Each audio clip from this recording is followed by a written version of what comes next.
저희 오늘 볼 말씀은요, 요한일서 3장 되게 많습니다. 3장부터 보겠습니다. 요한일서 3장 1절부터 13절입니다.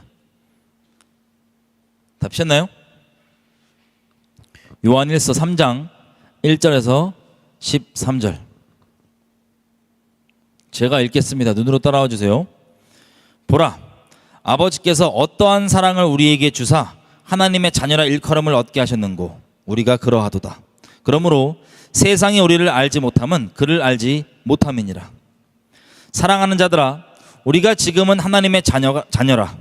장래에 어떻게 될 것은 아직 나타나지 아니하였으나 그가 나타내심이 되면 우리가 그와 같을 줄을 아는 것은 그의 계신 그대로 볼 것을 인함이니, 주를 향하여 이 소망을 가진 자마다 그의 깨끗하심과 같이 자기를 깨끗하게 하느니라. 죄를 짓는 자마다 불법을 행하나니 죄는 불법이라. 그가 우리 죄를 없이 하려고 나타내신 바 된 것을 너희가 아나니 그에게는 죄가 없느니라. 그 안에 거하는 자마다 범죄하지 아니하나니 범죄하는 자마다 그를 보지 못하였고 그를 알지도 못하였느니라. 자녀들아, 아무도 너희를 미혹하지 못하게 하라. 의를 행하는 자는 그의 의로우심과 같이 의롭고 죄를 짓는 자는 마귀에게 속하나니 마귀는 처음부터 범죄함이니라. 하나님의 아들이 나타나신 것은 마귀의 일을 멸하려 하심이니라. 하나님께로서 난 자마다 죄를 짓지 아니하나니 이는 하나님의 씨가 그의 속에 거하며 저도 범죄치 못하는 것은 하나님께로서 났음이라. 이러므로 하나님의 자녀들과 마귀의 자녀들이 나타나나니 무릇 의를 행치 아니하는 자나 또는 그 형제를 사랑치 아니하는 자는 하나님께 속하지 아니하니라. 우리가 서로 사랑할지니 이는 너희가 처음부터 들은 소식이라. 가인과 같이 하지 말라. 저는 악한 자에게 속하여 그 아우를 죽였으니 어찐 연고로 죽였느뇨. 자기의 행위는 악하고 그 아우의 행위는 의로움이니라. 형제들아, 세상이 너희를 미워하거든 이상히 여기지 말라. 아멘. 아멘. 저희 오늘 나눌 내용은요, 어떤 분들에게 적용되는 말씀이냐면, 하나님 앞에 죄 짓지 않고 살기 위해 씨름하시는 분들을 위한 말씀입니다. 여러분들이 만약에 소위 세상에서 말하는 것처럼 우리는 연약하니까, 우리는 죄인이니까 어쩔 수 없어 라고 하는 그 반쪽짜리 진리라 그럴게요. 반쪽짜리 진리, 그것을 붙잡고 죄악 가운데 머물고 있고 죄악에서 나오려고 씨름하지 않고 있다면 여러분들이 이미 속고 있는 겁니다. 그리고 이 말씀이 무슨 뜻인지 이해가 안 되실 겁니다. 하지만 여러분들이 어떤 깊은 죄악 가운데 있다 할지라도 그 죄의 경중 자체보다 그 죄에서 나오려고 하고 하나님 앞에 그 죄에 머물러 있지 않으려고 하는 그런 분들이라면 오늘 여러분들에게 좋은 팁이 될 수 있는 말씀일 겁니다. 여러분, 하나님의 말씀은 진리입니다. 아멘이죠? 여기 오늘 읽은 이 내용은 다시 돌아올 건데, 이따가 여기 보면 쉽게 이렇게 돼 있습니다. 자, 6절, 3장 6절 이렇게 돼 있어요. 그 안에 거하는 자마다, 예수님 안에 거하는 자마다 범죄하지 아니하나니 범죄하는 자마다 그를 보지도 못하였고 그를 알지도 못하였느니라. 여러분, 예수님 안에 있으면 죄를 범한대요, 안 한대요? 범죄하지 않는다고 돼 있어요. 그리고 7절, 자녀들아, 아무도 너희를 미혹하지 못하게 하라. 의를 행하는 자는 그의 의로우심과 같이 의롭고 죄를 짓는 자는 마귀에게 속하였나니 마귀는 처음부터 범죄함이니라. 9절, 하나님께로서부터 난 자마다 죄를 짓지 아니하나니 이는 하나님의 씨가 그 속에 거하며 저도 범죄치 못하는 것은 하나님께로서 났기 때문에. 자, 하나님께로서 난 자들은, 거듭난 자들이죠, 죄를 짓지 않는다고 되어 있습니다. 그리고 범죄하지 못한다고 되어 있습니다. 왜? 하나님께로부터 났기 때문에. 10절, 이것으로 하나님의 자녀들과 마귀의 자녀들이 구분된다고 되어 있어요. 여러분, 이거 짧게 얘기하면요, 이런 겁니다. 죄악 가운데 머물며 죄와 씨름하기를 멈춘 사람들, 그게 어떠한 반쪽짜리 진리건 뭐든 어떤 말을 붙잡고 있던 간에 씨름하기를 멈추고 그 죄악 가운데 거하고 있는 사람들, 그리고 그 죄를 이미 돌파하신 분, 혹은 지금 씨름 가운데 있으신 분, 어쨌든 결론적으로 죄악 가운데 머물지 않으려고 하는 분들, 이 차이가 하나님의 자녀들과 마귀의 자녀들의 차이라고 얘기를 합니다. 이거의 궁극된 완성은요, 여기 분명히 기록되어 있는 것처럼 죄악 가운데 머물고 죄 범한데 아니면 죄를 이긴대요. 죄를 행하는 게 아니라 의를 행한다고 되어 있습니다. 그래서 뭐까지 얘기하냐면 7절에 자녀들아 아무도 너희를 미혹하지 못하게 하라. 자, 어떤 미혹이 있냐? 고린도전서 가보면 이 미혹이 그대로 나옵니다. 고린도전서 가보시면 6장입니다.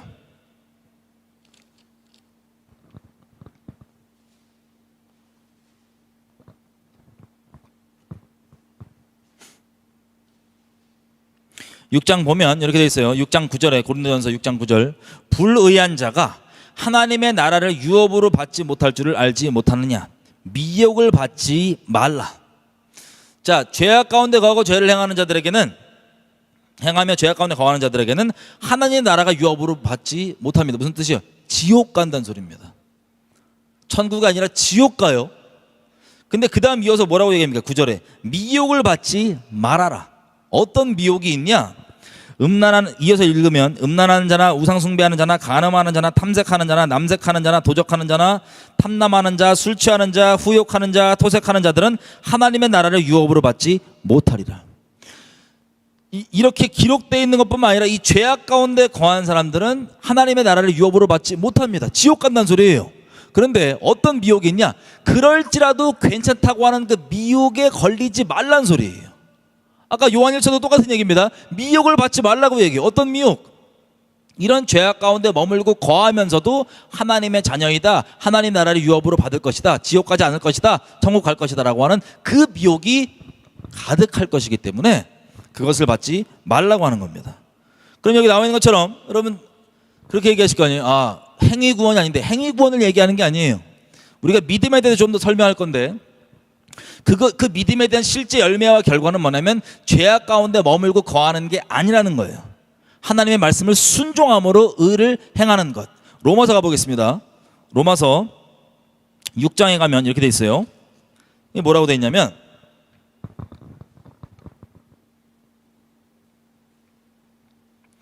6장 16절 너희의 자신을 종으로 들여 누구에게 순종하든지 그 순종함을 받는 자의 종이 되는 줄을 너희가 알지 못하느냐?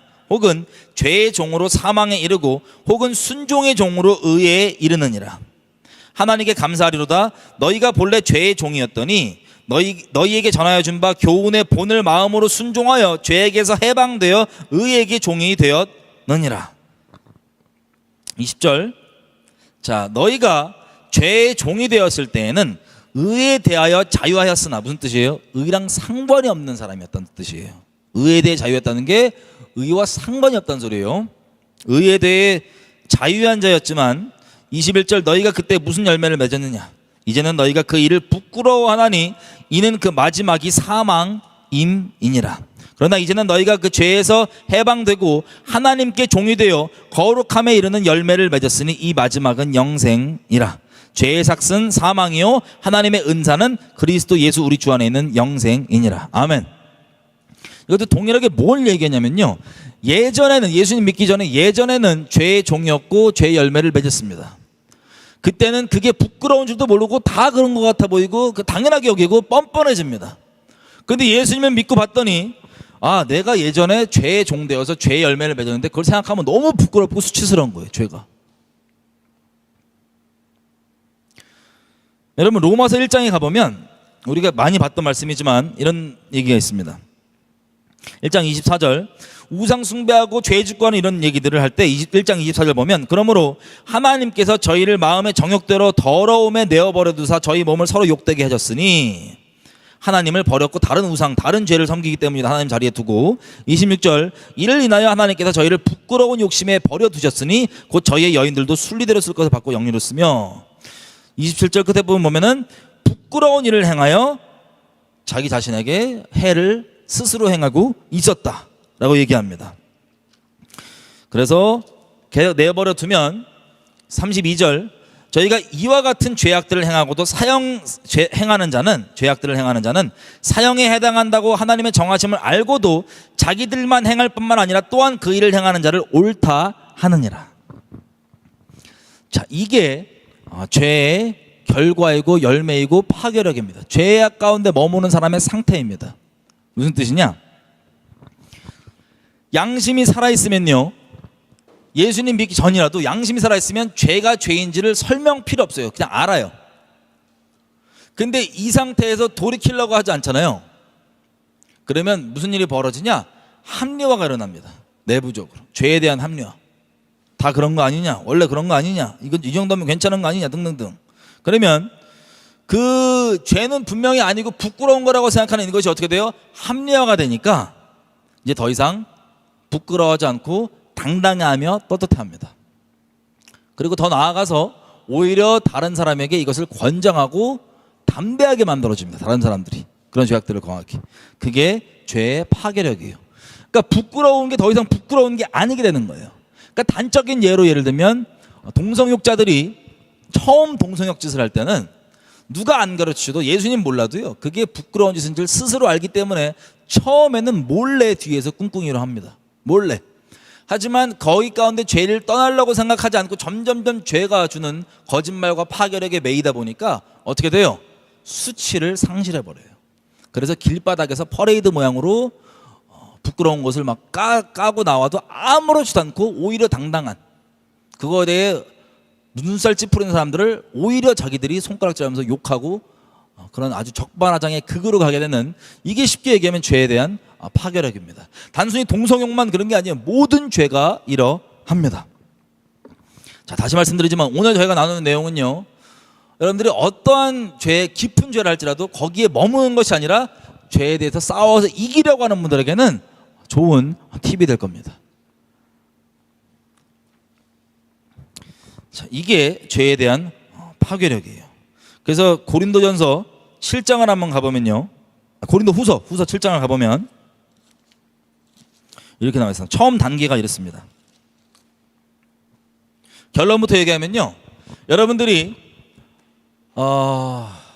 저 개인도 그렇고 여지껏, 그리고 상담들도 많이 받고 그러면 진짜 죄를 짓고 싶지 않은데 죄악 가운데 반복되게 넘어지는 것들, 이런 것도 있을 거 아니에요. 그 반복되는 넘어짐 가운데 이게 어떤 분들은 스스로 너무 힘드니까 그냥 타협해버리고 거기 머물러 버려요. 그리고 어쩔 수 없는 죄인이니까 그러고 그 죄악 가운데 머뭅니다. 그게 미혹이고 그게 속은 거예요. 하지만 아무리 비참하고 스스로 정말 미칠 것 같고 정말 하나님 앞에 염치도 없고 정말 죽을 것 같은 마음이라 할지라도 끝까지 하나님 앞에 나아가겠다고, 하나님 붙잡고 타협하지 않고 나아가겠다고 하는 그분들에게는 오늘 하나님께서 은혜로 어떻게 할 수 있을지 조명해 주실 텐데, 자, 고린도후서 7장 가보면 이 단계가 있습니다. 그 씨름하는 단계가 있습니다. 고린도후서 7장 보면, 자, 바울이 서신서로요, 그 고린도 교회를 책망합니다. 어찌하여 그 부끄러운 일을 내버려 두고 아무렇지도 않게 여기면 오히려 자랑스럽게 여기느냐. 고린도전서 5장에 나와 있는 교회 안에 음행하는 것들을 아무렇지도 않게 여기고 당연시 여기는 거에 대해 책망을 막 하잖아요. 교회 쫓아내라, 막 사단에 던져라, 내버려, 이런 내용들. 근데 책망하고 막 그랬는데, 그 외에도 왜 거짓 선지자들, 왜 거짓 사도들을 내버려 두냐, 잘도 속는다, 막 책망 엄청 해요. 그 후에 보내는 편지인데 고린도후서 7장 이렇게 되어 있습니다. 내가 너희에게 그렇게 아예 죄를 책망하는 내용의 편지를 보냈더니 너희에게 근심이 생겼다는 거예요. 여러분, 죄에 대한 책망을 받잖아요. 그러면 죄악 가운데 머물고 있거나 그런 사람들은 당연히 그거에 대한 근심이 생겨요, 안 생겨요? 생겨요. 여러분, 종교적으로 이런 이상한 거짓말들에 오해하실 수 있는데, 하나님께서 너의 마음을 어렵게 하거나 힘들게 하면 그건 하나님의 뜻이 아니야, 하나님께로 말씀이 아니라고 하는 거짓말 있죠. 여러분, 죄악 가운데 머물고 있고 여러분들 죄에 떠나지 않으면 하나님의 말씀은 여러분들을 힘들게 합니다. 여러분들에게 근심을 줍니다. 그게 당연한 거예요. 왜? 섞일 수가 없기 때문에, 죄와 하나님의 거룩하신 말씀 자체가. 그게 당연한 거예요. 그래서 근심이 와요. 여러분, 근심이 있으면, 죄 때문에 있는 근심은 여러분 그 자체가 나쁜 게 아니에요. 하나님께서 여러분들이 싸울 수 있도록 지금 기회를 주고 계시는 겁니다. 이해되세요? 무슨 뜻인지? 근데 이미 그 근심이 상실됐다. 죄가 합리화되어 있고 타협되어 있는 게 당연시 돼버렸으면 더 이상 근심이 없어요. 그 부끄러움도 없는 거예요. 그런데 근심이 있고 씨름이 있다. 하나님 말씀 때문에 여러분 아직 기회가 있습니다. 보통은 요즘 종교적으로 뭐라고 얘기합니까? 그런 식으로 죄에 대한 책망이 오고 뭐가 오면 아 나를 기분 나쁘게 했네, 마음 어렵게 했네, 하나님 앞에 자유하지 못하게 했네, 이런 말도 안 되는 미친 소리를 하면서 죄를 안 달래줬다 이거예요. 다 죄인인데 사랑이 없다 이거예요. 이런 거짓말이 미혹인데 거기에 속지 않고 지금 씨름하고 계신 분들, 이게 첫 단계입니다. 그래서 바울이 이렇게 얘기해요. 고린도후서 7장 9절에 보면 내가 지금 기뻐하는 것은 너희로 근심하게 한 까닭이 아니요 도리어 너희가 근심함으로 회개함에 이른 까닭이라. 너희가 하나님의 뜻대로 근심하게 된 것은 우리에게서 아무 해도 받지 않게 하려 함이라. 하나님의 뜻대로 하는 근심은 후회할 것이 없는 구원에 이르게 하는 회개를 이루는 것이요 세상 근심은 사망을 이루는 것이니라. 보라, 하나님의 뜻대로 하게 한 이 근심이 너희를 얼마나 간절하게 하며 얼마나 변명하게 하며 얼마나 분하게 하며 얼마나 두렵게 하며 얼마나 사모하게 하며 얼마나 열심히 있게 하며 얼마나 벌하게 하였는가. 너희가 그 일에 대하여 일절 너희 자신의 깨끗함을 나타내었느니라. 아멘. 무슨 근심이에요? 하나님께로부터 오는 근심이에요? 아니면 마귀가 주는 근심이에요? 하나님께로부터 오는 근심이 있어요, 없어요? 죄악 가운데 머무는 자들에겐 하나님께로부터 하나님의 뜻을 따라서 하나님의 거룩하시기 때문에 우리를 위해서 우리의 목숨보다, 내 어설프게 나를 위하는 나보다 내 목숨보다 나를 더 사랑하시고 자신의 목숨보다 더 나를 사랑하시는 그 하나님께서 우리에게 주시는 게 뭐예요? 근심이에요. 근심. 간절하게 만들고 막 변명거리를 막 하게 만들고 막 분하게 만들고 두렵게 만들고 막 사모하게 만들고 열심히 있게 만드는 이 모든 근심, 이게 어디로부터 왔다고요? 하나님께로부터 온 거예요. 근데 인본적인 세상 종교에서 뭐라고 얘기합니까? 기독교 안에서도 그건 하나님 뜻이 아니야. 그게 마귀의 거짓말이에요. 여러분이 근심하고 있고 씨름하고 있다 죄악 가운데 감사한 겁니다. 감사한 겁니다. 그래서 바울이 그런 죄를 책망하는 편지를 보내고 인간적인 마음으로는 약간 걱정이 됐지만 기뻐한대요. 왜? 너를 근심하게 만든 그 자체 때문에 기뻐하는 게 아니라 그 근심이 하나님 안에서 결국 어떤 영향을 미치게 될 것이냐, 너희로 하여금 죄를 떠나고 회개함에 이르게 만든다는 거예요. 회개함. 그래서 아무 해도 받지 해로움도 받지 않게 하려 하는 것. 세상으로부터 오는 근심은요 그냥 사망에 이르는 겁니다. 세상부터 오는 근심은 뭐예요? 아 돈이 없네, 아 뭐 이게 없네, 뭐 저거 못하네, 뭐 다른 사람이 날 이상하게 보네, 이런 것들 있죠. 이런 게 세상으로부터 오는 근심입니다.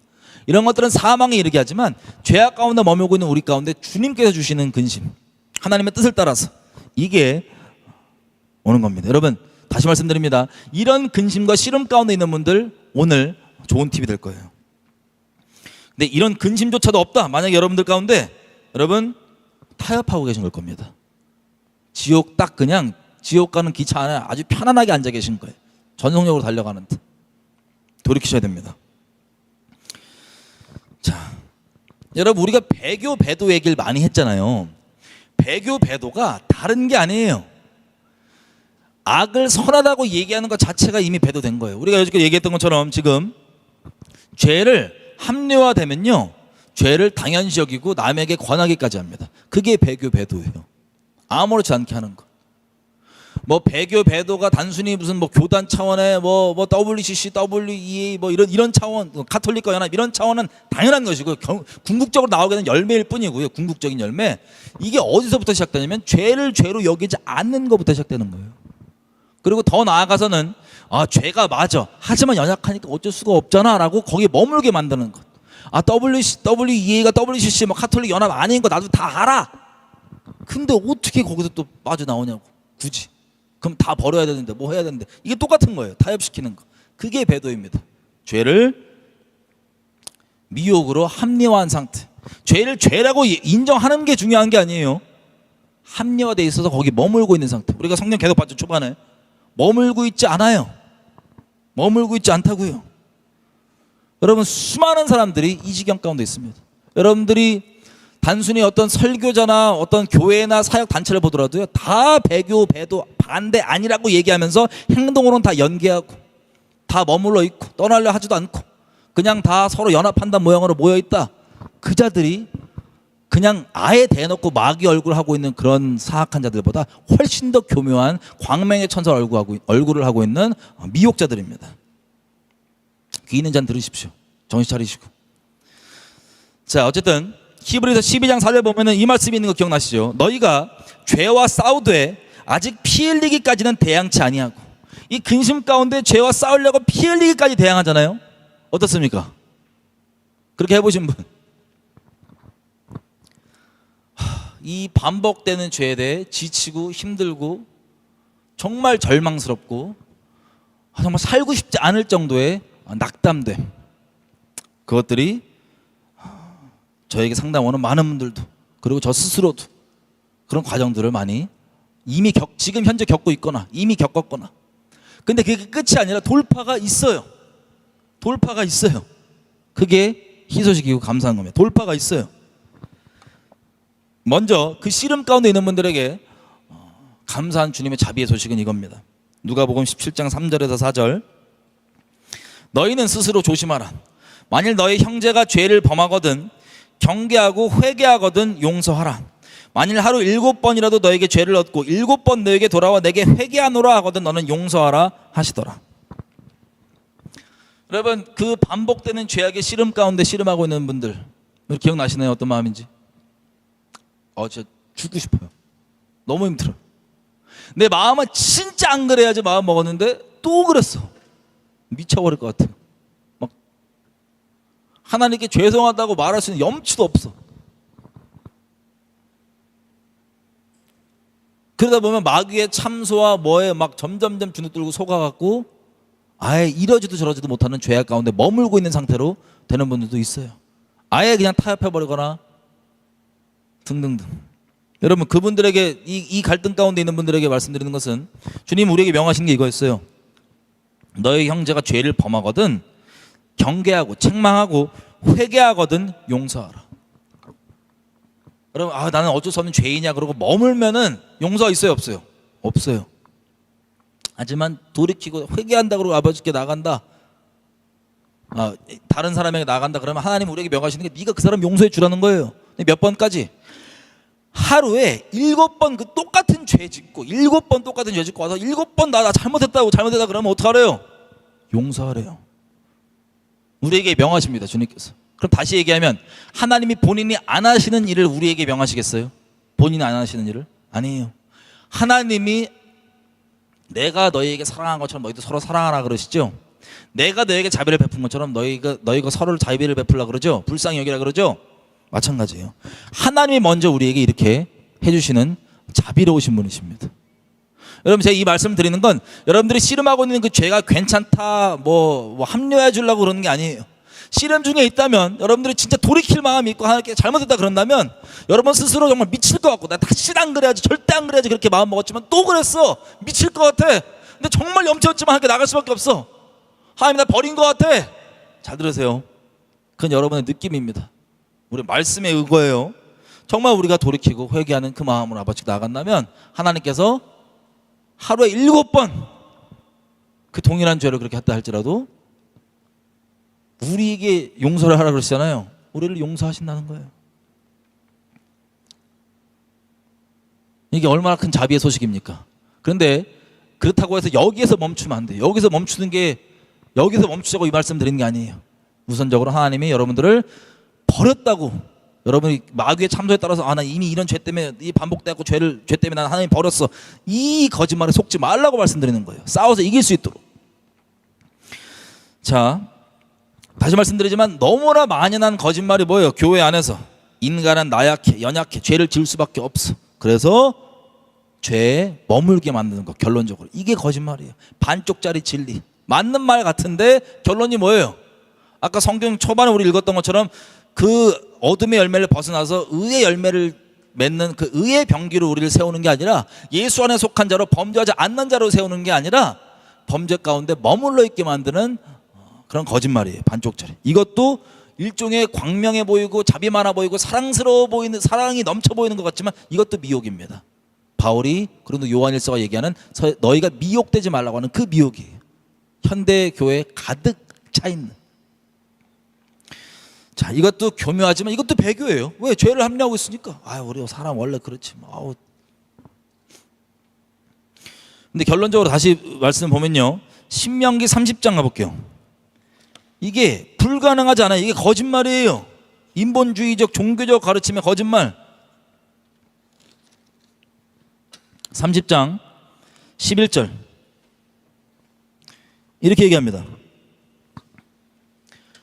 내가 오늘날 너에게 명하니 명령은 너에게 어려운 것도 아니고 멀리 있는 것도 아니다. 14절 결론적으로 이게 멀리 있는 게 아니라서 오직 그 말씀이 너에게 심히 가까워서 너희 입에 있으며 너의 마음에 있기 때문에 네가 이것을 행할 수 있느니라. 하나님의 말씀을 행할 수 있다는 거예요. 죄가 아니라. 이 똑같은 게 로마서 10장에서 바울이 인용했잖아요. 자, 이거 여러분, 죄 떠날 수 있어요, 없어요? 있어요. 이게 결론이에요. 여러분들 지금 그렇게 느껴지지 않잖아요. 아, 이 반복된 죄다, 못 떠날 것 같아, 안 될 것 같아. 떠날 수 있어요, 없어요? 있어요. 돌파할 수 있어요, 없어요? 있어요. 하나님의 은혜로 할 수 있어요. 속지 마세요. 할 수 있어. 여러분, 할 수 있는데 여러분 돌아보세요. 나 진짜 안 그래야지, 다시 안 그래야지. 그러게 결단하고 결심하고 그거 진심이었거든요. 근데 왜 계속 반복됐어요? 오늘 중요한 팁 중 하나입니다. 여러분들이 덫에 걸려있기 때문에 그래요. 덫. 진짜 진심으로 안 그러고 싶은데 왜 그러냐? 덫인데 덫들이 각자 다른 모양으로 이게 여러분 인생 가운데 펼쳐져 있고 거기에 걸려 있습니다. 성령의 은혜로, 성령의 도우심과 조명하심으로 각 사람에게 조명이 있기를 기도합니다. 조명이 있어야 돼요. 하나씩 가보겠습니다. 출애굽기 23장. 출애굽기 23장 20절에서 33절.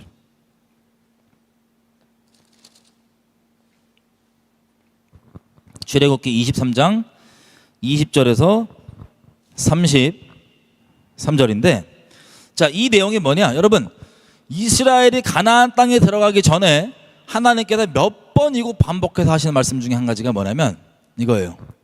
너희가 이렇게 하지 말아라. 그러면 이것이 너희에게 올무가 된다. 올무가 뭐예요? 덫이에요. 덫.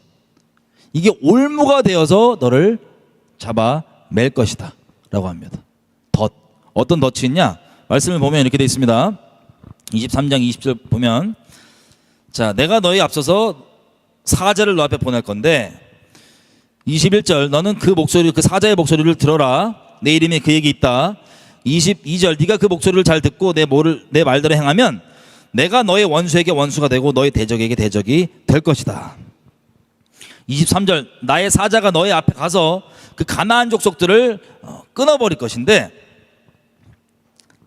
24절 너는 그 가나안 족속들의 신을 숭배하지 말며 섬기지 말며 그들의 행위를 본받지 말고 그것들을 다 회파하며 그 우상들을 타파하고 너의 하나님 여호와를 섬겨라. 그러면 너의 양식과 물에 복을 내리고 병이 없을 거고, 26절 너가 유산도 없을 거고 잉태치 못하는 것도 없고 너의 날수가 채워질 거다, 뭐 등등등 이런 축복이 약속되어 있습니다.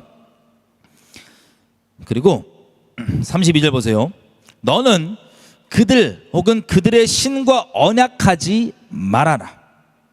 그들이 너의 땅에 머물지 못할 것은 그들이 너로 내게 범죄케 할까 두려움이라. 네가 그 신을 섬기면 그것이 너에게 올무가 되리라. 자, 이 올무가 되는 거, 주님이 처음부터 축복과 저주를 아예 우리에게 둘 다 내놓고 얘기하십니다. 그냥 하나님 음성을 청종하면 축복이 있을 거라는 거예요. 불순종하면 저주가 있다는 것. 그런데 이 얘기를 듣고 여러분들도 마찬가지지만 저도 마찬가지고 이스라엘 백성들도 그걸 듣고, 아, 나는 불순종해가지고 나 저주받아야지, 이렇게 마음 먹은 사람이 있을까요, 없을까요? 장담하는데 없었을 거예요. 근데 역사를 돌아보면 왜 그런 일이 벌어집니까? 분명히 마음으로는 나 절대 안 그럴 거라고 결심을 하고 결단을 해요. 근데 왜 그렇게 안 되냐? 여기 읽어본 것처럼 뭐가 있냐? 올무에 걸려있기 때문에, 덫에 걸려있기 때문에 그래요. 여러분 덫이라고 하는, 우리 인생 가운데 덫이라고 하는 건, 올무라고 하는 건 제가 더 자세히 설명드리겠지만 이따가 이렇게 정의하시면 쉽습니다. 성경적으로 혹은 지식적으로 교리적으로 봤을 때는 죄가 아닌 것처럼 내가 느껴요. 그걸 여겨요. 근데 그리고 실제 그게 어떤 사람에게 죄가 아닐 수도 있어요. 그런데 그게 여러분들에겐 덫입니다. 그래서 그 덫을 통하여서 거기에 이미 물려있고 걸려있기 때문에 그걸 통하여서 여러분들은 결과적으로 의에 순종하는 게 아니라 죄의 열매를 계속 맺게 되는 그 무한 반복이 이 덫에 걸려있기 때문에 나오게 되는 거예요. 여기선 당연히 이스라엘 백성이 나는 절대 안 그래야지 마음 먹었겠지만, 왜 역사적으로 보면 이 구약 전체가 그런 내용이잖아요. 지금까지도. 왜 그게 되냐? 덫에 걸려서. 자, 여기 기록되어 있는 덫은 뭐냐면 이거예요. 너는 그들과 혹은 그들의 신과 언약하지 마라. 언약을 쉽게 얘기하면 연합하지 말라는 거예요. 연합하지 말라. 이게 너에게 올무가 된다라고 얘기합니다. 또 여러분 출애굽기 딴 데 가볼게요. 출애굽기 34장 가볼게요.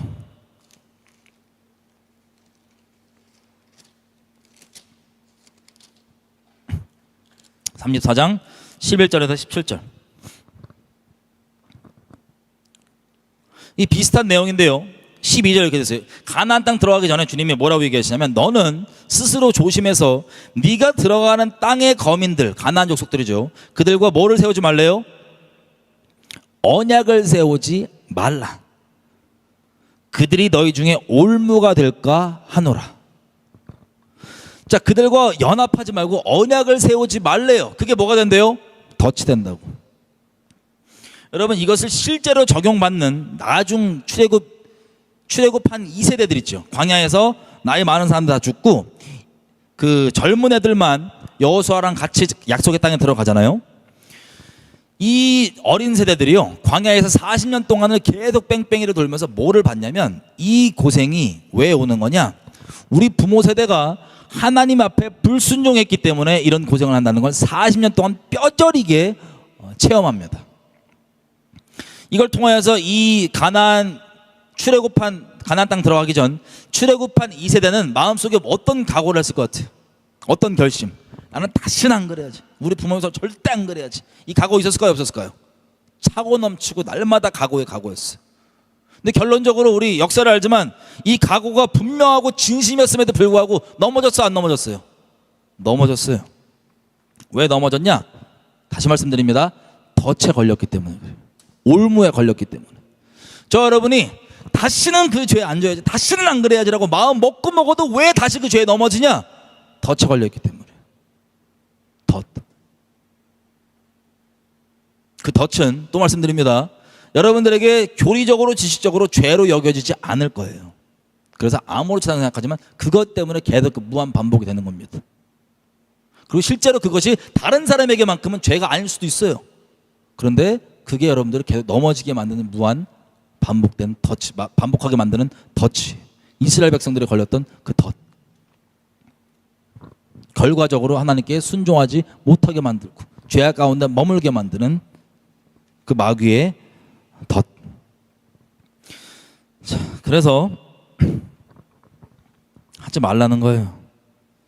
15절 출애굽기 34장 15절. 그래서 하나님이 뭐라고 그러시냐면, 너는 조심해서 그 땅의 거민과 언약을 세우지 말지니 이것은 그들이 모든 신을 음란히 섬기며 그 신들에게 희생을 드리고 너를 청하면 네가 그 희생을 먹을까 함이며, 너희가 그들 아들 딸들로 너 며느리 삼고 뭐 서로 결혼시키고 뭐 이렇게 될까봐, 그렇게 해서 결론적으로 그럴까봐 하지 말라는 거예요.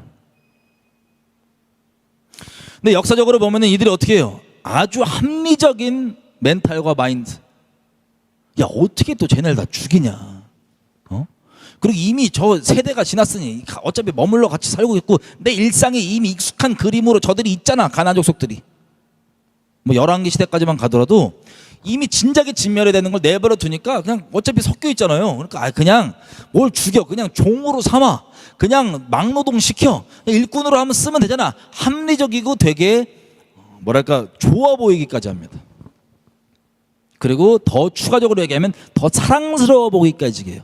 뭘 죽이냐, 같이 동화시켜서 하는 거지. 여러분 연합은요 그리스도 안에 순복되면 자동으로 연합되어 있는 게 확인될 뿐입니다. 그게 교단이건 교파건 다 필요 없고요. 그냥 그리스도 안에 순복되지 않은 채로 조율하고 서로 맞춘다고 연합되는 게 아니에요. 부부 사이도 마찬가지예요. 그리스도에 순복돼 있으면 연합되어 있는 걸 확인하는 거예요. 그게 유일한 연합의 답이에요. 가나안 족속들도 진짜 예를 들면 다른 이방인들, 가나안 족속뿐만 아니라 다른 이방인들도 성경에 뭐라고 되어 있냐면 여호와께 순복되면 그리스도 안에서 접붙여져 가지고 한 몸이 되는 거지. 그냥 그들이 더불어서 사이좋게 연합 서로 사랑, 이건 사랑이 아니에요. 성경이 말하는 대충 버무려 갖고 좋은 게 좋은 거지. 이게 연합이고 사랑이 아니라는 거예요. 근데 이게 뭐예요? 올무고 덫인데 이것이 오히려 사랑과 좋은 간판까지도 달 수 있다 없다? 달 수 있어요. 지금 그러고 있는 거예요. 전부 다 연합으로. WCC, WEA 왜 안 나오냐?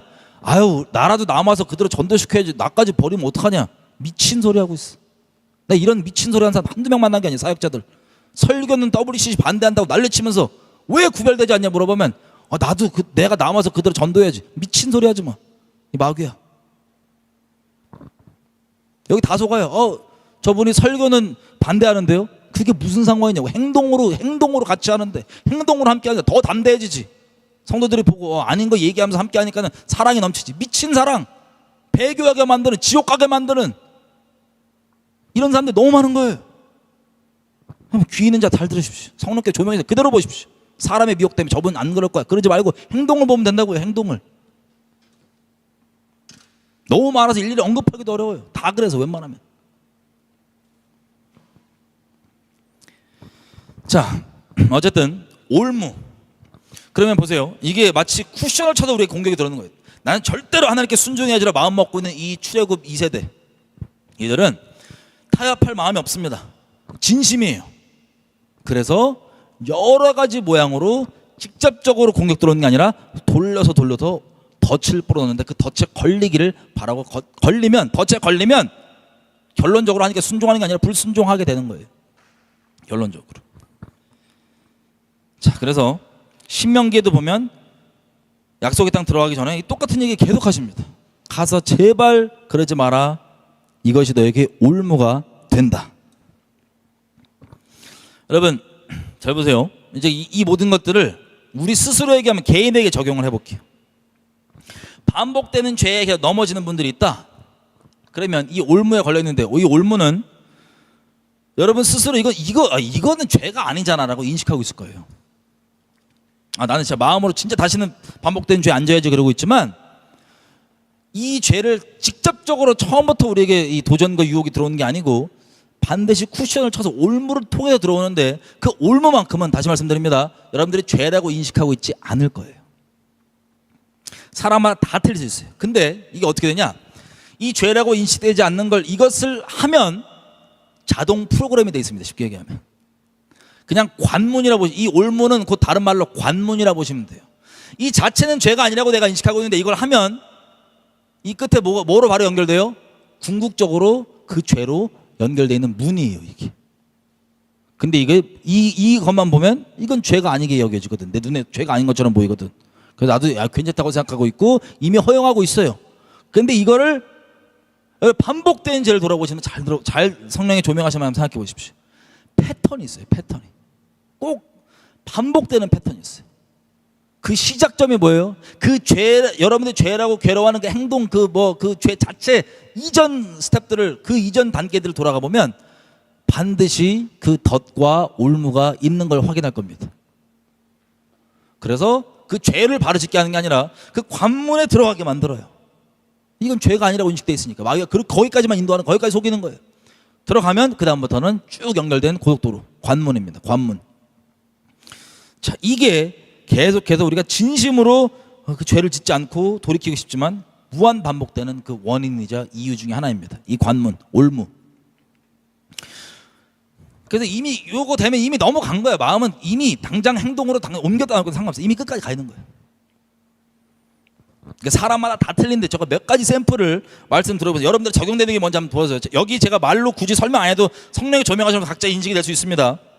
어떤 분들은 특정 인터넷 사이트를 뒤적거리는 게 관문일 수 있어요. 올무일 수 있어요. 여성분은 쇼핑 사이트 뒤적거린다. 블로그 뒤적거린다. 그 자체를 보면은 죄가 아니로 여길 수 있어요. 그냥 뭐 보는 거 무슨 상관이야. 근데 어떤 분들에겐 그게 관문이고 그게 올무예요. 죄로 안 여겨 보여요. 어떤 분은 인스타를 뒤적거리기 시작한다. 특정 뭐 인터넷 커뮤니티에 들어가 뒤적거리기 시작한다. 사람마다 다 다릅니다. 아니면 어떤 사람은 예수 믿기 전에 옛사람의 추억이 머물러 있는 그 노래를 듣는다. 다 달라요. 뭐 노래 지나가 듣는 거 뭐 들을 수도 있지. 어떤 분들에게 이게 죄로 여겨지지 않지만 어떤 사람에게는 그게 곧 올무고 관문이에요. 마귀가 좀 기분 넣고 기분이 좀 꿀꿀하고 우중충하다 그러면 옛날 옛사람 때 즐기던 그 죄, 예수님 모를 때 있던 그 추억이 담겨있는 그 노래를 틀어. 뭐 어떤 사람에게 대수롭지 않게 넘어갈 수 있어요. 그냥 뭐 듣나 보다. 근데 어떤 사람에겐 그게 프로그램되어 있는 관문이고 올무예요. 드라마를 본다. 드라마? 원하면 볼 수도 있어요. 흥미는 없긴 하지만 개인적으로. 그 자체가 어떻게 보면은 드라마 보는 것 자체가 죄냐 아니냐? 어떤 사람에게 알 수 있어. 근데 그 사람에게는 그게 올무이고 프로그램일 수 있어요. 뭐 소설을 읽는다, 시집을 읽는다, 만화책을 본다, 아니 맥주 한잔을 한다. 그 뭐든 어떤 모양이든 여러분들에게는 교리적으로 성경적으로 굳이 얘기하고 따지면 이건 죄가 아니라고 항변할 수도 있고 따질 수도 있고 아니라고 인식돼 있을 수도 있으나 그리고 실제 남에겐 그게 아닐 수도 있으나 다른 사람에게 적용이 안 될 수도 있으나 여러분에게만큼은 그게 죄일 거예요. 근데 여러분은 그걸 인식을 안 하고 있을 거예요. 왜? 여러분들이 진짜 돌이키는 게 목적이면 그 죄에서 반복하지 않는 게 목적이면 그 관문부터 그 올무부터 단호하게 제껴버리고 올무를 미워하는 그 올무 있죠. 그 관문 그것들을 미워하는 게 진짜 회개하는 자의 정상적인 태도입니다. 그거부터 되면요 반복되는 죄에 돌파할 수 있어요 없어요? 있어요. 여러분 그냥 맨날 반복되는데 넘어질 때 그거 안 하겠다는 거 진심이거든요. 진심. 하나님께 죄송하고 미칠 것 같고 진심이거든요. 근데 또 그래. 왜? 올무를 안 치우니까. 그 관문을 내버려 두니까. 관문은 왜 내버려 두냐? 이거 뭐 굳이 죄는 아니잖아. 여러분 오해하지 말으셔야 될 건 뭐냐면요 이런 거예요. 율법주의죠. 율법주의. 그리스도 안에는요 진짜 자유함이 넘쳐납니다. 그러니까 율법주의자들 이건 무조건 안 되고 저건 저것도 안 되고 뭐 올무고 뭐가 없어. 그냥 무조건 죄라서 안 돼. 여러분 이렇게 율법주의에 매여서 신앙생활 할 때는요 스스로 너무 힘들고 남도 너무 힘들게 만들어요. 근데 제가 말씀드리죠. 그 본질을 모른 채 율법주의에만 있으면요 진짜 힘들게 합니다. 그 그리스도 안에 자유를 누리고 있는 사람들 보면요 핍박해요. 바울이 얘기하는 것처럼 육체로 난 자들이 옛날에도 그랬던 것처럼 핍박한다고. 이스마엘이 갈라디아서에 그러잖아요. 이스마엘이 태어나갖고 육체로 난 이스마엘이 태어나갖고 막 그 이삭 핍박했잖아요. 그런 식으로 육체로 난 자들이 지금까지도 이건 영적인 원리예요. 육으로 난 자들, 그러니까 율법주의자들은 그리스도 안에 자유함 가운데 태어나 자유함을 누리고 있는 자들이 있으면 핍박합니다. 왜 넌 이거 안 하냐? 왜 저거 하냐? 왜 이렇게 하냐? 등등등. 자기 기준으로 막상 물어보면 왜 그런지도 그 본질과 원인도 전혀 모른 채 이건 이래야 되고 저건 저래야 되고 정해져 있는 자기만의 종교적 틀, 이 율법주의라고 표현할게요. 여기 매이는 것이 대부분이에요. 그죠? 근데 그리스도 안에서 복음을 깨닫고 진짜 진리의 맛을 보기 시작하면 뭘 알게 되냐면 율법주의에 있던 사람들 그 맛을 보면 내가 잘못 알았구나. 이게 딱히 또 죄는 아니었는데 내가 그렇게 생각하고 함부로 정죄하고 막 그랬구나. 여기에 따라서 점점 자유함의 본질을 알게 됩니다. 그 자유함의 본질과 내가 죄라고 여기고 심각하게 여겼지만 이게 정말 껍데기 별개이구나, 본질이 아니었구나 하는 걸 점점 알게 될 수 있습니다. 단순히 이거 하지 마 저거 하지 마 이건 쉬워요. 예를 들면 바울이 그냥 같이 돌아다니는 애들한테 이방인이고 뭐건 상관없어 그냥 무조건 할례 받아. 그러면 얘기하기 쉽다니까요. 할례 안 받으면 지옥 가. 할례 안 받으면 죄야. 이렇게 얘기하면 쉬운데 바울이 안 했어요. 그거 안 해가지고 바울이 율법주의자들한테는 저거 완전 율법 버린 놈, 우리 유대교 버린 놈, 신앙 버린 놈, 쌍욕 그렇게 먹고 저주받은 존재로 생각했던 거고요. 근데 바울이 그냥 그 자유함에 대해 얘기 안 하고 다 그냥 무조건 맞아요. 할례 안 하면 죽일 놈이, 할례 안 하면 지옥 가요. 이렇게 얘기했으면 문제가 없다니까요, 바울이. 근데 바울은 그 복음 안에 본질과 자유함이 뭔지 알고 있기 때문에 왜 굳이 그렇게 네가 안 하는 너도 못 매는 멍에를 왜 굳이 씌워야 되냐라고 항변했던 거예요. 나 이 얘기 안 했으면 욕도 안 먹는다고 바울이 스스로 얘기하잖아요. 갈라디아서에도 내가 이 할례 하고 다니라 그래서 나도 욕 안 먹는다고 지금. 근데 할례뿐만 아니라 다 마찬가지예요. 어떤 거든 간에 율법주의자를 요구한 대로 이건 무조건 죄지 않냐, 이건 죄가 아니지 않냐, 뭐 이런 식으로 정해진 대로 그대로 맞춰주잖아요. 마음 편해요. 욕 먹을 일도 없고 손가락질 먹을 일도 없어. 근데 복음 안에 자유함을 알면 아닌 건 아니기 때문에, 하여튼 자유함을 알게 되면 어떤 경각이 어떤 각성이 생기냐면, 아, 내가 잘못 알았구나. 그래서 자유함의 눈이 뜨입니다. 그러면 나오게 되는 첫 번째 병폐 중에 하나가 뭐냐?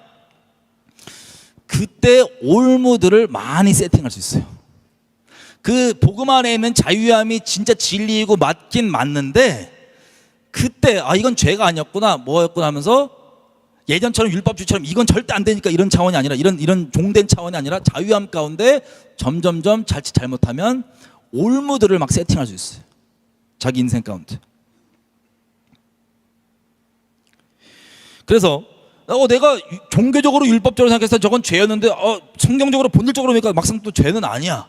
그러면 어떻게 되냐? 우리가 본질상 진노의 자녀이고 존재 자체가 죄인이기 때문에 모든 것을 합력해서 죄를 추구하고 죄를 위해서 합력하는 그런 비참한 죄인이거든요, 우리는. 그래서 그게 자유함을 처음 맛보기 시작하면 처음에 나오게 되는 안 좋은 결과가 뭐냐? 방종으로 갈 수도 있어요. 그때 올무들이 많이 세팅이 됩니다. 그래서 어쨌든 결론은 뭐냐면 율법주의를 벗어나게 되면 자유를 맛보기는 맛본다는 거예요. 근데 성경은 거기서 그치는 게 아니에요. 뭐라고 얘기하냐? 고린도전서 2장 16절 뭐라고 되어 있습니까? 우리가 자유한 자유자이지만 그 자유로 악을 가리우는 데 쓰지 말고 오직 하나님의 종과 같이 하라. 또 갈라디아서 5장 13절, 형제들아, 너희가 자유를 위하여 부르심을 입었지만 그러나 그 자유로 육체의 기회를 삼지 말고 오직 사랑으로서 서로 종노릇 하라. 고린도전서 8장 가볼게요. 이건 같이 가서 읽어볼게요. 고린도전서 8장.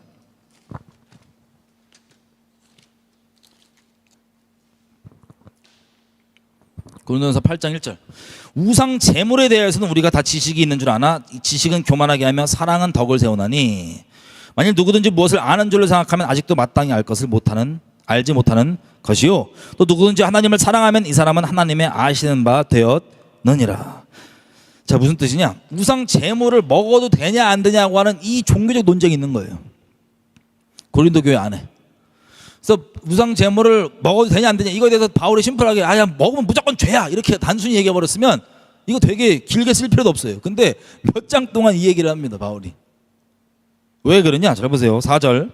그러므로 우상의 제물 먹는 일에 대하여는 우리가 우상은 세상에 아무것도 아니며 또한 하나님은 한 분밖에 없는 줄을 알기 때문에. 근데 7절. 그러나 이 지식은 사람마다 다 가지지 못하여 어떤 사람은 지금까지 우상에 대한 습관이 있어 우상의 제물을 알고 먹기 때문에 그들의 양심이 약하여지고 더러워졌고.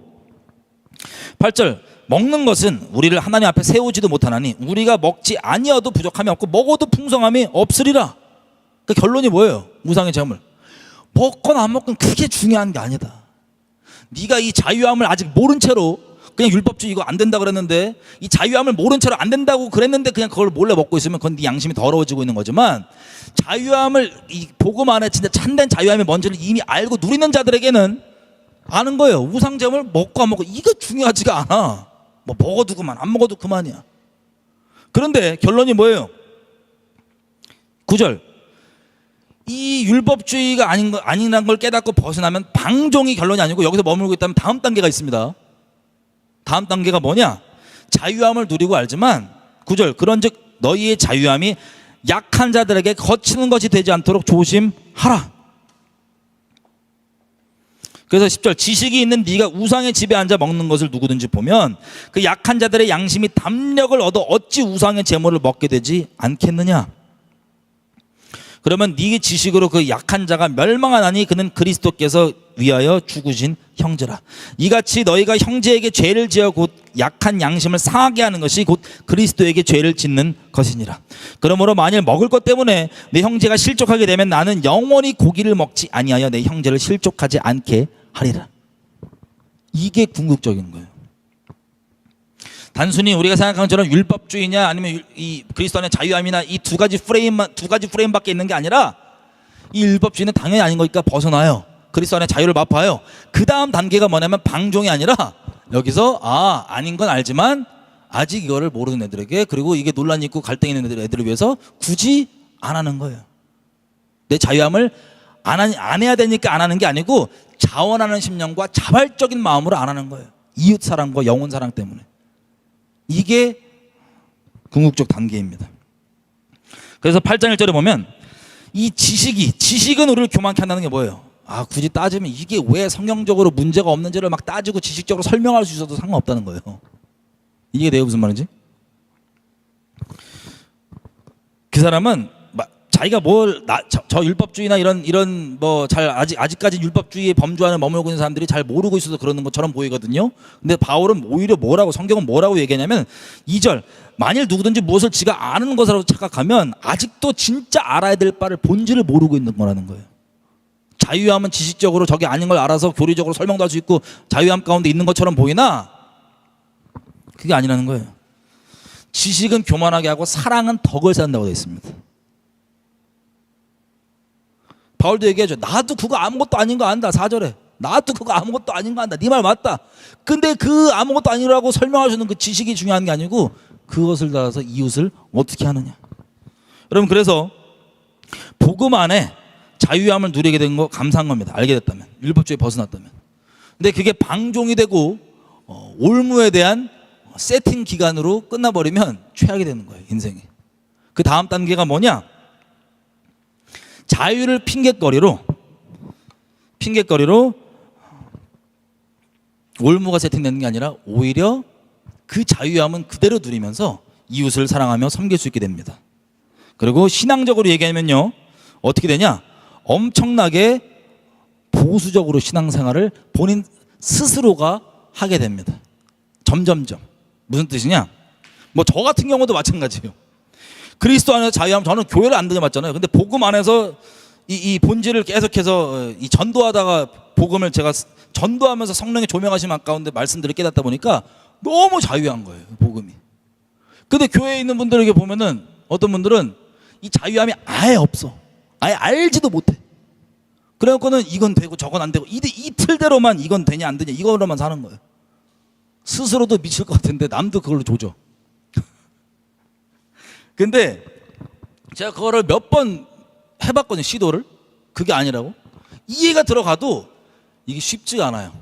쉽지가 않아요. 오히려 아예 방종으로 가버리던가, 아니면 잠깐 그러다가 자기가 올무가 몇 개 생기니까 올무에 몇 번 넘어지니까 이건 아니다 싶어하고 다시 율법주의로 더 심하게 빠져버리던가, 이상한 길로 가는 거예요. 성경이 말하는 그 다음 단계 뭐냐면 자유함 가운데 거하되 개인적으로는 옛날 율법주의처럼 이거 하면 안 되는 거니까 마지못해서 안 되니까 하는 게 아니고 자원하는 심령으로 아닌 거 알지만 그냥 그들을 위해서, 이웃을 위해서 해주는 거예요. 이해가 되시죠? 이게 궁극적인 거예요. 그래서 신앙생활은 이 보수적으로 점점 이게 이건 죄가 아닌 거 알지만 그래도 어떤 분들은 이건 나에게 진짜 하나님을 사랑하는 사람들이라면 나에겐 이게 올무가 된다. 그리고 이게 다른 사람에게 걸림이 된다. 그래서 스스로 이걸 안 하는 거예요. 그래서 신앙생활 이렇게 표현할게요. 보수적으로 점점점 세팅이 됩니다. 그냥 보수적으로 세팅을 한다고 해도 옛날처럼 이건 안 돼, 저건 안 돼, 저건 너도 하지 마 이런 게 아니라 알지만 내가 스스로 절제하고 근신하는 모드로 들어가게 된다는 거예요. 하나님 사랑하면 사랑할수록. 이해가 돼서 이 차이점이 뭔지. 자, 이게 다 그런 것은 아니지만 반복되는 죄 가운데 넘어지는 분들에게는 이런 올무, 이런 식으로도 세팅되는 올무가 있다는 것을 성령 안에서 조명해 주시기를 바랍니다.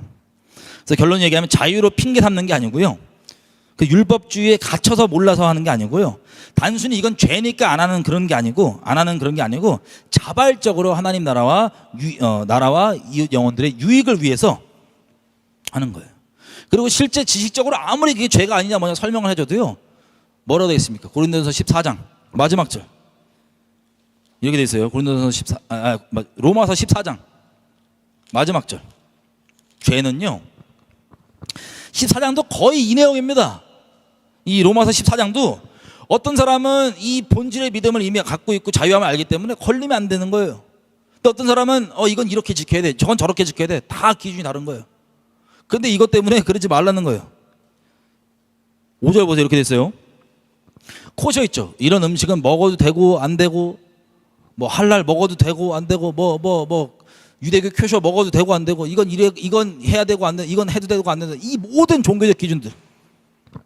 14장 3절 먹는 자 먹지 않는, 율법적으로 먹어도 되고 안 먹어도 되고 이거 있죠. 먹는 자는 먹지 않는 자를 업신여기지 말고 먹지 못하는 자는 먹는 자를 판단하지 말라. 이는 하나님이 저를 받으셨습니다. 이게 뭐예요? 둘 다 굳이 따지면 그냥 된다는 소리 안 된다는 소리예요. 둘 다 된다는 소리예요. 근데 5절 혹은 뭐 안식일 이렇게 지키고 뭐 저렇게 지키고 다 다르잖아요. 어떤 사람은 이 날을 다른 날보다 더 소중히 여기는 거, 어떤 사람은 또 모든 날을 다 똑같은 날로 여기는데 각각 자기 마음에 확정을 해라. 6절 나를 더 소중히 여기는 자도 주님을 위해서 그렇게 소중히 여기는 거고, 그리고 안 먹어야 될 것 같은 걸 그냥 먹는 사람들 있죠. 그 사람들도 주님을 위해서 먹는데 이는 하나님께 감사하며 먹지 않는 자도 주를 위하여 먹지 아니하며 하나님께 감사하느니라. 우리 중에 누구든지 자기를 위하여 사는 자가 없고 자기를 위하여 죽는 자가 없다. 우리가 살아도 주를 위하여 살고 죽어도 주를 위하여 죽나니 그러므로 살든지 죽든지 우리가 주님의 것이로라. 이것이 가능하도록 이 모든 율법에 대해서 그리스도께서 죽었다가 다시 살아나셨으니 곧 산자와 죽은 자의 주가 되려 하심이라. 그래서 13절 그런즉 우리가 다시는 서로 판단하지 말고 도리어 부딪힐 것이나 거칠 것으로 형제 앞에 두지 아니하기를 주의하라. 뭐가 포인트인지 지금 보이세요? 나는 이걸 먹으면 이 코셔를 지켜야 돼. 율법적으로 이걸 먹으면 절대 안 돼. 근데 저는 저걸 먹어? 여기에 매여 있는 사람들이 되냐 안 되냐, 이건 죄냐 아니냐, 이거 가면 이제 지옥까지 가요. 막 할례 받으면 되냐 안 되냐, 지옥까지 가요. 율법주의가 원래 그런 거예요. 지옥까지 가요. 근데 뭐라 되냐면 뭐가 맞냐 틀리냐 판정을 내리기보다 네가 주님을 사랑하면, 어떤 사람은 이게 아직 자유함에 대한 조명이 다 안 돼 있을 수도 있어요. 그 자유함에 대한 조명이 다 안 돼 있어도 괜찮긴 합니다. 굳이 남에게 자유함을 강요할 필요도 없어요. 주입할 필요도 없고. 근데 자유함을 모르는 자들에게는 남에게 자기의 종됨과 율법주의를 강요하긴 하긴 하죠. 어쨌든 근데 뭐가 맞냐 틀리냐가 중요한 게 아니고 13절에 보니까 뭐라고 되어 있어요? 서로에게 거칠 것을 두지 않기를 주의해라. 이게 결론이에요. 이게 14절 내가 주 예수 안에서 알고 확신하는 것은 뭐든지 스스로 속된 것이 없지만 다만 그것을 속되게 여기는 그 사람에게 그게 안 좋은 거다. 그 속된 거다. 그래서 네 먹을 것 때문에 논쟁이 있고 뭐 종교적 분쟁이 있으면 그냥 먹지 말라고. 그래서 17절 하나님 나라는 이거 먹어도 되냐 안 되냐, 이거 마셔도 되냐 안 되냐 이런 거에 있는 게 아니라 오직 성령 안에서 의와 평강과 희락에 있는 것인데, 20절 그 먹고 안 되고 이런 것들 때문에, 이 먹는 것 때문에 하나님의 나라를, 하나님의 사업을 무너지게 하지 말아라. 모든 것들이 다 깨끗한 거지만 그 꺼리 끼어다고 생각하고 먹는 사람은 그건 악한 거고, 21절 고기도 먹지 않고 포도주도 마시지 아니하고 무엇이든지 너희 형제로 꺼리게 되는 거 하지 않은 게 아름답다. 뭐 고기 먹어도 되고 포도주도 먹는데 알았어. 근데 그게 누가 걸림이 되면 그러지 말라고. 그게 아름다운 거라고. 걸림이 되지 않게 하는 것. 22절 너에게 있는 믿음을 하나님 앞에서 스스로 가지고 있으라. 자기의 옳다는 바로 자기를 책망하지 않는 자는 복이 있도다. 23절 의심하고 먹는 자는 정죄되었나니 이는 믿음으로 행하지 아니하기 때문이라. 믿음으로 쫓아 하지 않은 모든 것이 죄니라. 그리고 단순히 이거 되냐 안 되냐 어떤 내가 갖고 있는 지식적, 교리적, 종교적 기준이 죄냐 아니냐를 결정해 주는 게 아니고요, 믿음으로 하지 않는 모든 게 죄예요. 믿음으로 하지 않는 모든 게, 결론적으로는. 어쨌든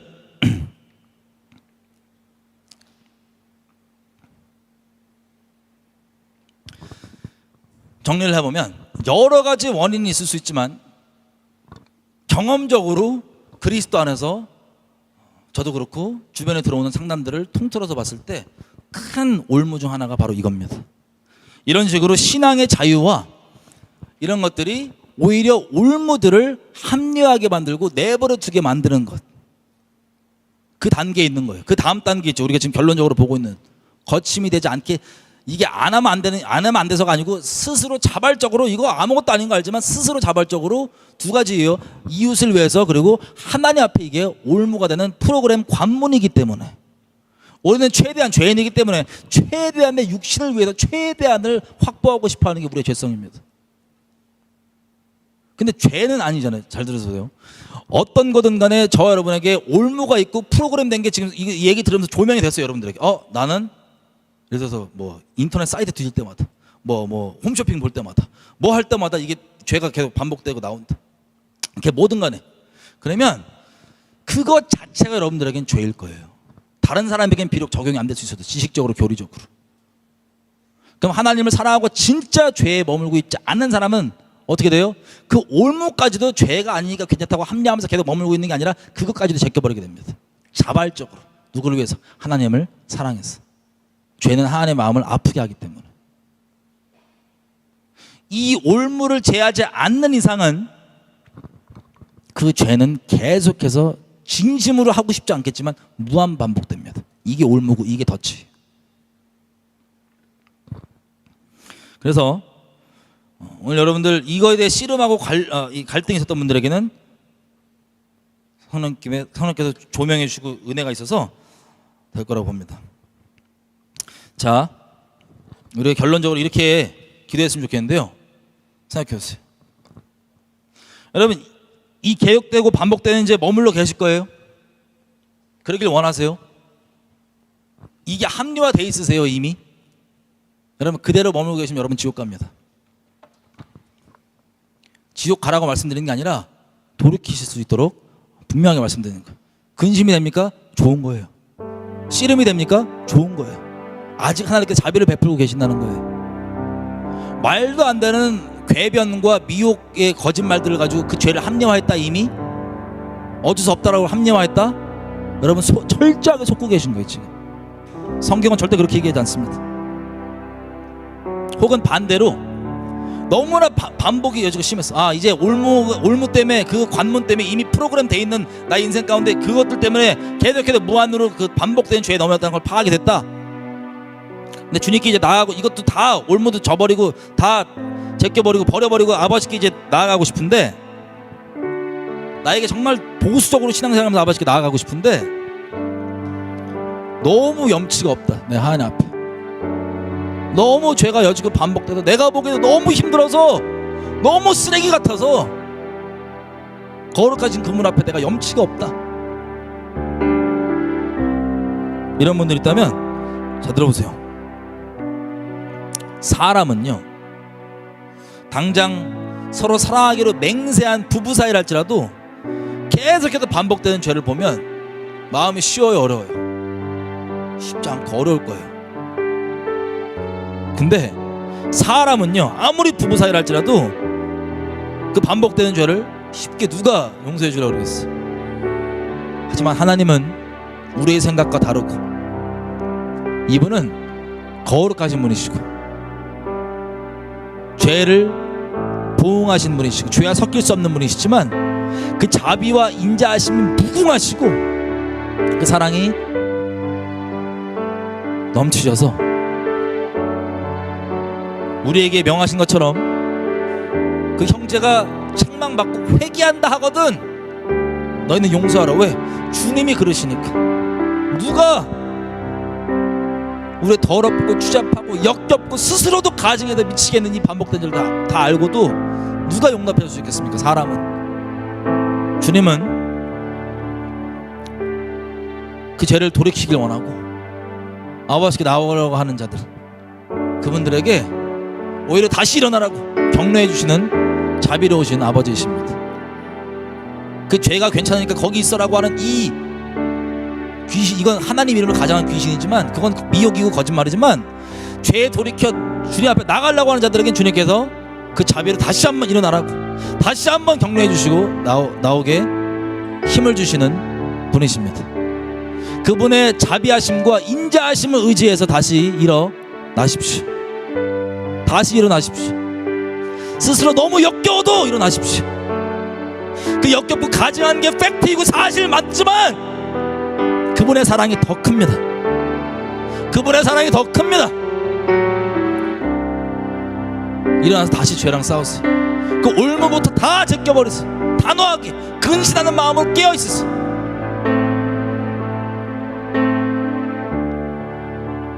그분의 사랑 기억하면서 죄를 합리화하는 그런 벼락맞을 짐승 같은 그런 결과가 열매가 아니라 짓이 아니라 이런 나를 사랑하시니 내가 더욱 하나님 사랑하고 이 하나님과의 관계를 깨버리고 하나님의 마음을 아프게 만드는 죄를 미워하는 자로 계속해서 주님 나아가게 우리를 도와주실 겁니다.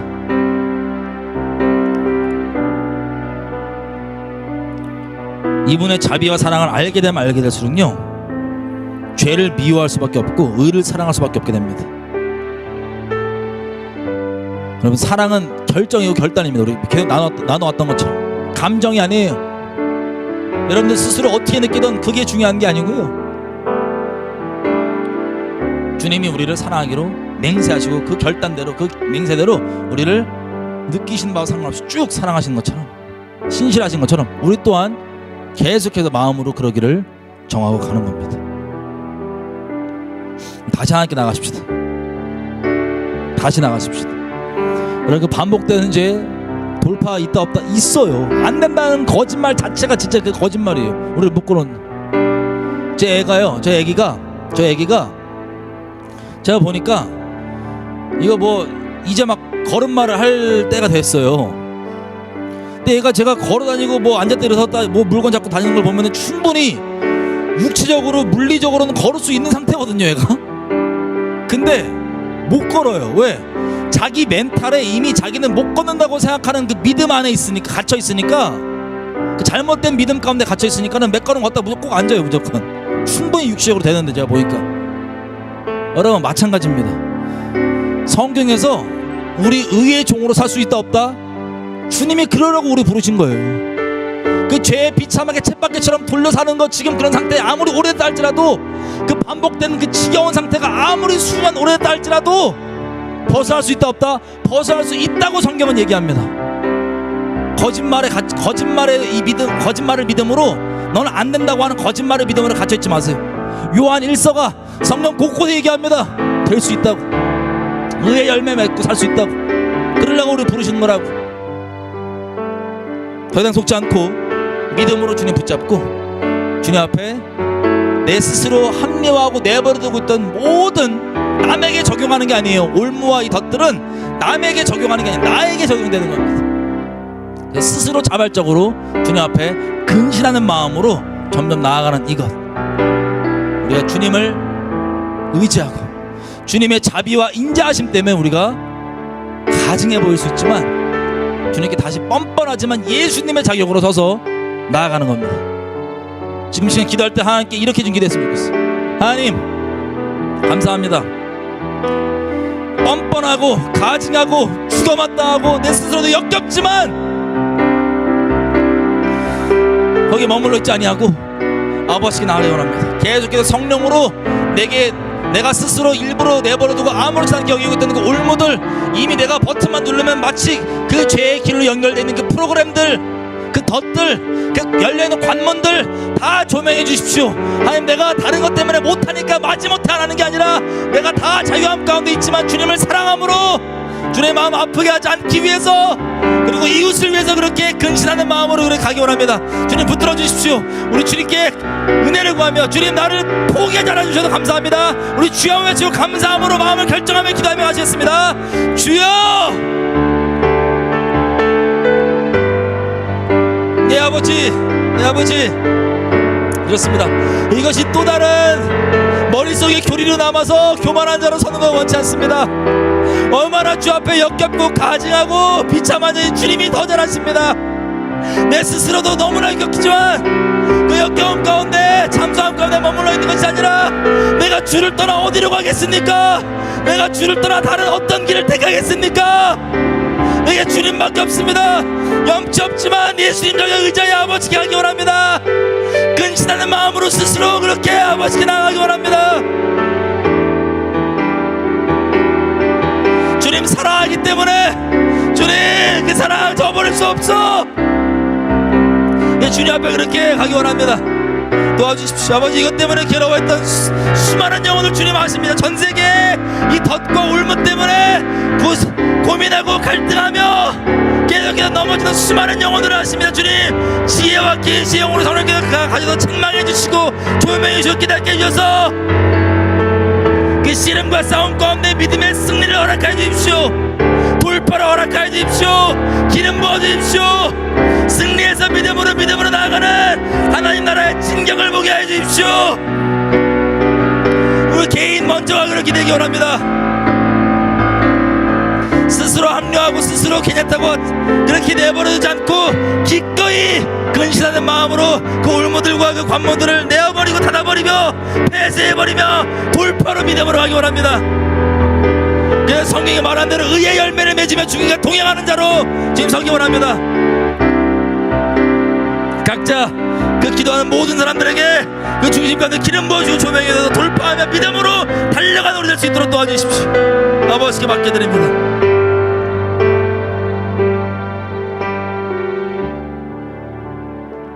감사드리며 예수님의 이름으로 기도드렸습니다.